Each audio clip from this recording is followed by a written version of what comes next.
Lung cancer is the leading cause of cancer deaths in the United States, and catching it early is key. That's why the U.S. Preventive Services Task Force has expanded screening guidelines.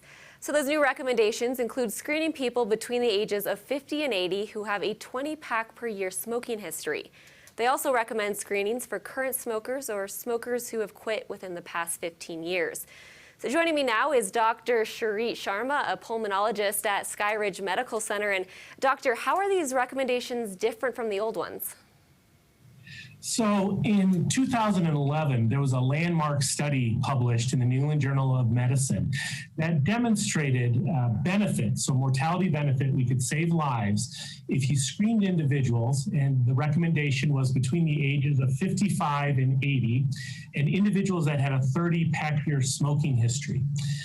So studies subsequent to that, along with statistical modeling, has shown that if we broaden that age range a little bit to 50, as the younger cutoff, and the pack years to 20, it'll still benefit and we'll be able to save more lives. And so that's how those recommendations came about. Tell us why these guidelines are just so important. So lung cancer, even with all the advances we've made in cancer therapy and so forth, is still a fatal condition for most people. Our best chance, in fact, our only chance of cure, is to catch this in its very earliest stages. And what we've grappled with over the years is how do we identify these individuals so we can identify, make a diagnosis, and cure them surgically.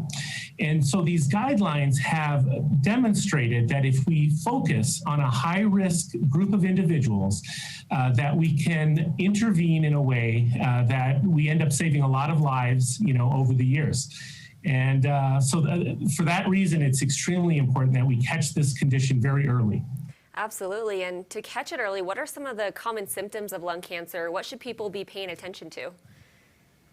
First, I want to emphasize that sometimes and often lung cancer can be silent. That is to say, most people won't have symptoms, and that's why these guidelines are important, that you identify high-risk individuals who may have no symptoms whatsoever. Having said that, individuals that have symptoms, it may be a cough, it may be shortness of breath, it may be what we call hemoptysis, so you're coughing up blood-streaked sputum, things of that nature. Now, please understand that many people will have these symptoms and they don't have lung cancer. So I don't want people to be frightened out there. But those tend to be the common symptoms of lung cancer. But for many people, they don't have symptoms until the disease is already spread. And clearly, we want to catch it much sooner than that. Absolutely. And we all know that smoking is a risk factor for lung cancer. But what are some of the other risk factors that we should know about? So smoking is by far the biggest, like you mentioned, and probably 90% of cases are related to smoking. Secondhand smoking, it probably also influences, so there are some studies that demonstrate secondhand smoke. Radon is another element. Again, home radon exposure, is a little bit more nebulous as far as cause and effect, but we do know that radon is a big factor.